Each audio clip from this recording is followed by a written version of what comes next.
When you first watch the pilot, Kaufmo's abstraction feels like it confirms everything Pomni has been warned about. Before we even meet him, Kinger compares Pomni to Kaufmo and says that the last time he spoke to him, Kaufmo was constantly talking about an exit. Then he points out that Pomni is doing almost the same thing. In other words, the show plants a very clear idea in our heads. Obsessing over the exit is dangerous. Then, while Jax, Ragatha, and Pomni are on their way to check on Kaufmo, Ragatha explains that when someone keeps chasing an unobtainable goal, they can lose sight of who they are. And once they reach their breaking point, something terrible can happen. So, by the time they finally open Kaufmo's door, we already think we understand the story. Kaufmo wanted out. He obsessed over it. He lost himself. And then he abstracted. Nothing more, nothing less. But what if that's exactly what the pilot wants us to believe? What if Kaufmo didn't abstract because he searched too hard for the exit? What if he abstracted because somewhere in that search, he found out there was no real exit at all? The moment we see Kaufmo for the first time, he's no longer Kaufmo. Unlike what we thought, he isn't just hiding in his room or upset. He abstracted and no one noticed until that very moment. He became a monster. Violent, unrecognizable, and completely unreachable. Then we see the room around him. The word exit is scrawled everywhere, across the walls and ceiling, like Kaufmo wrote it so many times that the word stopped being a direction and became a scream.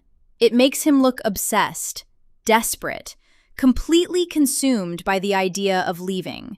At first, that seems to confirm the obvious explanation. He wanted the exit too badly, and the search broke him. But then, if you pause and look closely, you notice the other writing. No exit, no way out. And suddenly, his room doesn't just look like the room of someone searching for an exit anymore. It starts to look like the room of someone who may have already found the answer. Because after episode 9, the exit means something completely different. By the end of the series, we learn that the people inside the digital circus weren't simply humans trapped inside a headset, waiting to wake up somewhere outside. They were brain scans, digital copies, versions of real people whose lives kept going after removing the headset. That changes everything about Kaufmo, because if Kaufmo found that truth first, then his obsession with the exit wasn't just madness, it was grief.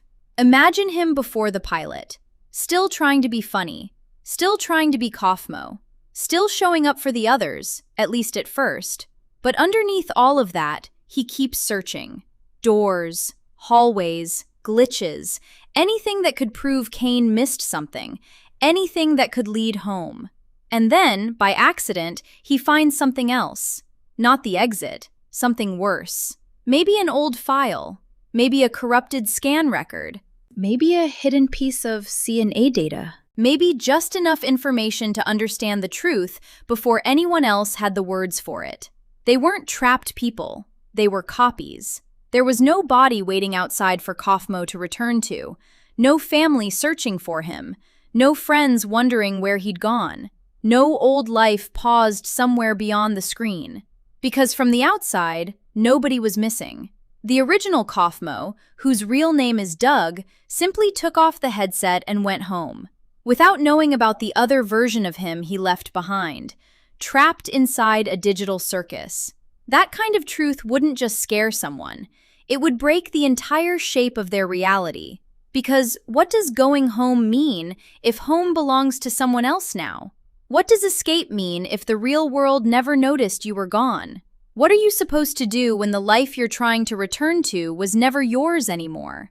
That's the part that could have driven Kaufmo to abstraction, not the search itself, the answer. And the worst part is that nobody around him would have understood. To Ragatha, Kaufmo must have looked like he was spiraling. To Kinger, he sounded unstable, rambling about the exit. To Gangle, he must have seemed frightening. To Zooble, he might have seemed like proof that caring too much about escape only makes things worse. And to Jax, Kaufmo's fear was easier to mock than to actually face. Maybe Kaufmo tried to warn them. Maybe he said things that sounded strange at the time, Something like, what if we're not the ones who got trapped? Or, what if the exit doesn't go anywhere? Or, what if nobody's looking for us because nobody knows we're gone? To everyone else, that would sound like insanity. But after episode 9, it sounds terrifyingly close to the truth. And maybe Kaufmo knew that if he explained it clearly, he wouldn't be saving them from ignorance. He'd be handing them the same thing that was destroying him. So he kept it inside. Not because he didn't care, but because he cared too much.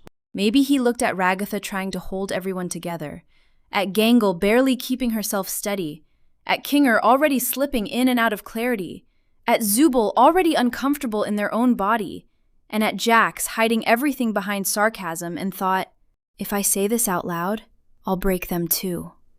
So he decided to keep the truth to himself, protecting the others from it while he struggled, knowing that he would never be able to leave, that there wasn't an exit, until he couldn't hold on anymore and abstracted. And that's why episode 9 makes Kaufmo's fate hurt even more in hindsight. Because when the truth finally comes out, the group doesn't have to face it alone. They hear it together. They react together. They have time to be scared, confused, angry, and eventually to understand that being digital copies doesn't make their lives inside the circus meaningless. Kaufmo never got that moment. He didn't get to fall apart in front of people who understood what was happening. He didn't get anyone standing beside him, helping him carry the weight of it. No one would tell him, "You're still real." No one could remind him that his fear, his memories, his friendships, and his pain still mattered, even if he wasn't the original Doug. All Kaufmo had was the truth pressing in on him from every side. And maybe that's why he couldn't survive it. Not because the truth itself was impossible to live with, but because he had to face it completely alone. Pomni and Kaufmo are like two sides of the same coin. Both are performers. Both are trapped in roles meant to be funny while their fear is completely real. Both begin with the same impossible need to escape. But Kaufmo followed that need alone until it swallowed him. Pomni almost could have done the same. She could have spent every episode chasing the exit, rejecting the circus, and slowly losing herself to the idea that nothing mattered except getting out. But she doesn't. Because somewhere along the way, the others stopped being strangers trapped with her and started becoming people she cares about. And that might be the one thing Kaufmo didn't have when he found the truth, a reason to stay. And after he abstracts, everyone is left with the wrong story. They don't know he found the truth and that they really couldn't leave the circus. They don't know he might have been grieving a life that didn't belong to him anymore. They don't know he might have been trying to protect them from the thing he couldn't survive himself. All they see is the aftermath. So of course they blame themselves. For not checking on him sooner, for not trying more. And Jax loses another person. Kaufmo wasn't Ribbit. Their bond was different. But it's still his only other friend gone. If Jax never knew what truly pushed Kaufmo over the edge, then Kaufmo's abstraction would teach him the wrong lesson. Don't care. Don't ask questions.